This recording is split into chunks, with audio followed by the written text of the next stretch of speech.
Welcome! In Japan, people use their summer vacation to travel places with their families. I also took advantage of my summer vacation and went on a small trip to the Shikoku region. During this journey, I spent a night at an old Japanese elementary school. This school was closed down in the 1980s but now serves as a place for travelers to stay while visiting the area. The school has retained much of its original charm since its closure. While a few minor changes have been made, such as updating the toilets for visitors, the overall layout remains the same. The school is situated in a picturesque location, nestled in a beautiful valley by the Shermanto River. A refreshing breeze often flows through the nearby paddy fields and passes through the school. You can get a sense of the location from this map. The red arrow points to the school's location. This school is called Nishitosa Chuhan Elementary School. It was established in 1881 and operated for 100 years before closing its doors in March 1988. The building you're seeing now was constructed in 1982, during the economic boom in Japan. Back then, the government invested significantly in improving the country's infrastructure. And as a result, rural schools were built with facilities and layouts similar to those in major cities like Osaka or Tokyo. Moving to the second floor of the three-story building, the first thing you see is the broadcasting room, which I'll show you later. On the walls, there are pictures of children from years before the school's closure.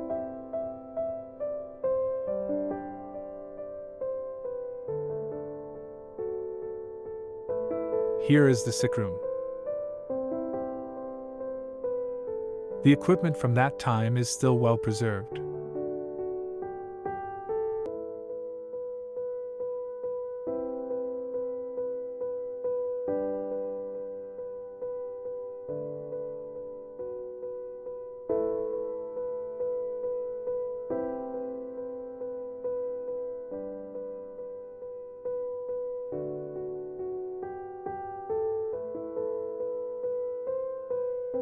Coming out of the sick room is a hand-washing sink for children.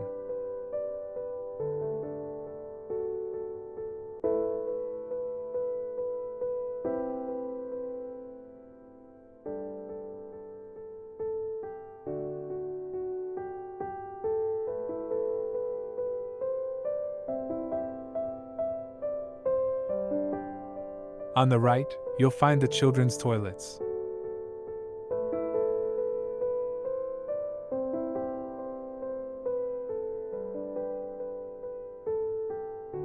Beyond this area, the hall leads to the classrooms.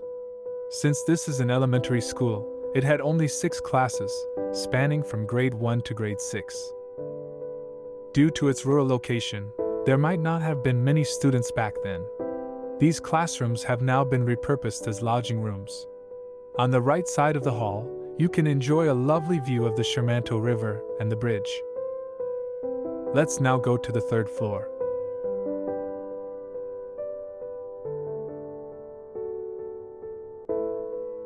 The third floor houses the library, a lounge, a laboratory, and a music room.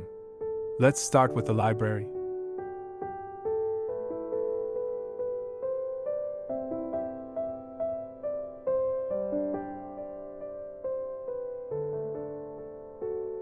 The collection still features the same old books from before the school's closure. I checked the publication dates of a few, and they mostly range from the 1970s to the 1980s.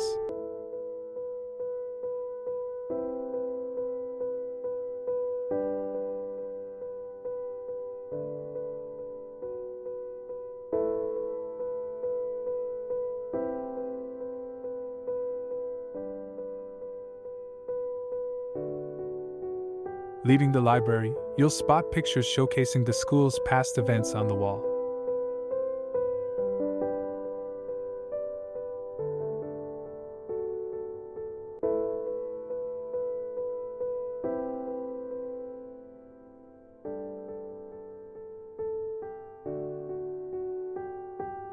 A staircase for emergency use is located on the right side. Over here on the left is the dark room, known as enshitsu in Japanese. It was used in the past for developing photos.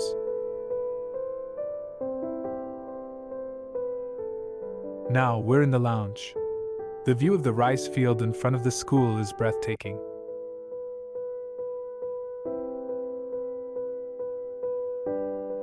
Take a look at how stunning it is.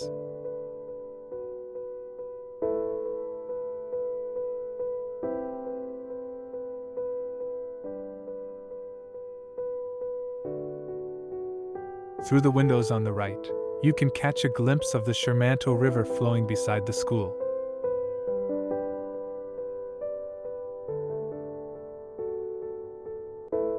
Next, let's visit the laboratory.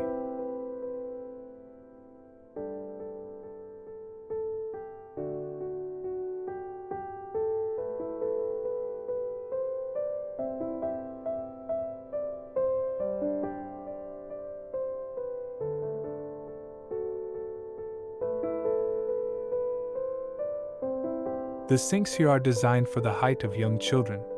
Most of the equipment has been removed, but a couple of oil heaters from that time are still present.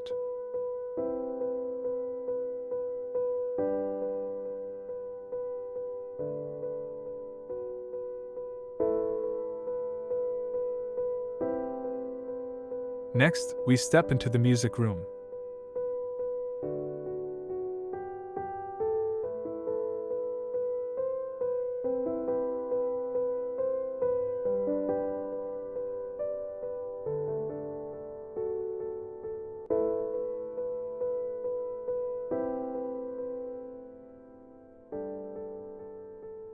The musical instruments in this room are still functional. For instance, the electric piano from the 1980s is still in working condition.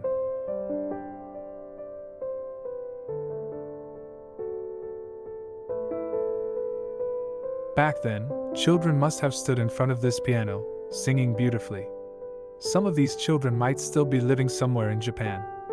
For those born in the 1980s or earlier, these items might look familiar.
Now let's visit the broadcasting room I mentioned earlier.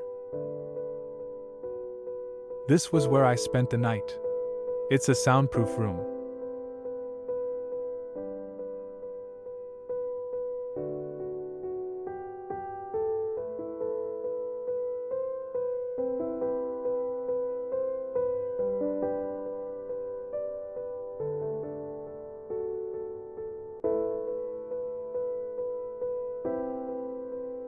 On the other side of the glass is the equipment room. The microphone and amplifier are still functional, though other equipment has been removed. On the opposite side of the room is the principal's office. Unfortunately, I couldn't show you that as some people were sleeping there when I recorded this.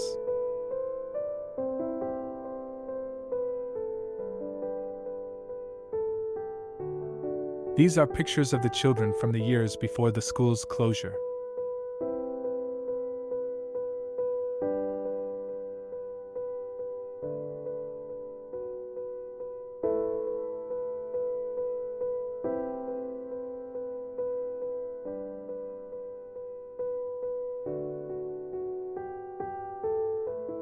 I've included a link to this place in the description if you're also interested in experiencing a stay at a Japanese school. If you visit Japan, I highly recommend a trip to Shikoku Island. It offers a striking contrast between the bustling cities and the serene rural areas. So, I hope you've discovered something new in today's video. See you in the next one.